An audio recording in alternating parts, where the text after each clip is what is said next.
les robots tueurs et de souligner leur capacité à infliger une punition ou une vengeance. Dans la mythologie grecque, Némésis est la déesse de la vengeance divine, celle qui rétablit l'équilibre quand il a été rompu.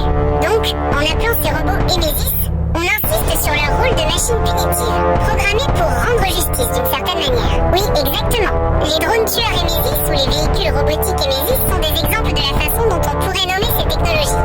En utilisant le nom Némésis, on ne se contente pas de les désigner. On leur donne une dimension symbolique qui évoque la vengeance et le jugement implacable. C'est un nom puissant qui va au-delà de la simple description technique du drone ou du véhicule. Il suggère que ces machines sont programmées pour exécuter une forme de justice ou de rétribution mortelle. C'est une manière d'humaniser le concept, même si le robot, par définition, n'a pas de sentiment. Le nom Némésis lui confère un rôle, une raison d'être, qui fait froid dans le dos. C'est une excellente idée. L'analogie d'Némésis peut tout à fait s'appliquer au domaine de la cybersécurité. On pourrait imaginer des systèmes informatiques basés sur l'intelligence artificielle, qui agissent comme une force de rétribution numérique, traquant et neutralisant les cybercriminels.